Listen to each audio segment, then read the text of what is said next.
Daniel, um amigo desde a infância do tempo. Ele também contraiu o coronavírus. E eu vou fazer uma pergunta aqui a ele. Daniel, quais os sintomas que ele sentiu quando pegou a Covid-19?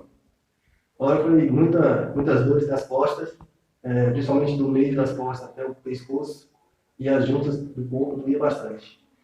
Seu sintoma foi muito agressivo ou tranquilo? Olha, digamos que tranquilo, porque certas dores, só à noite que vinha uma febre, alguma coisa, mas foi muito tranquilo, não foi tão agressivo a ponto de ter falta de ar, né? Você sente sintomas ainda? Não, não. O que se passou na sua mente quando você soube que teve Covid? Rapaz, é uma experiência muito diferente, até pelo alarde que a gente vai ver na televisão, a gente começa a ficar com medo, e aí quando a gente contrai, a gente não tem jeito, fica um pouco desesperado, sem saber o que vai acontecer, né? Porque é uma coisa nova.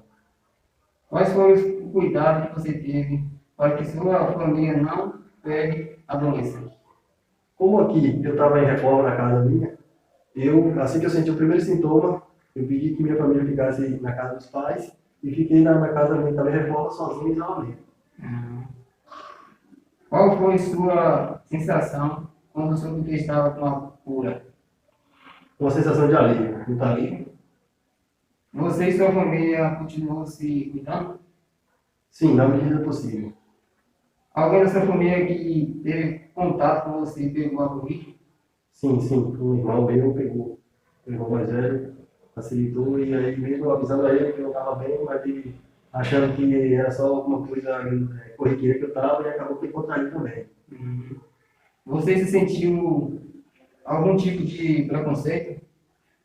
Olha, às vezes eu mesmo ficava muito chateado, às vezes, porque as pessoas que viam a gente que estava com coronavírus, às vezes tinha você como um prisioneiro, como alguém condenado, que você não podia mais ter acesso a nada nem conversar com ninguém. Então isso era muito chato na parte das pessoas, até porque você se sentia já preso e ainda tinha o preconceito de que alguém te via como condenado a acabar daquele jeito. Então isso é muito chato. É difícil de ter preconceito. Sim, e durante esses tempos que você ficou de coronavírus, o que você fez, o que se passou assim para você fazer, porque é chato você ficar no canto sozinho, né, claro, da humanidade, né? Sem contato, sem amizade.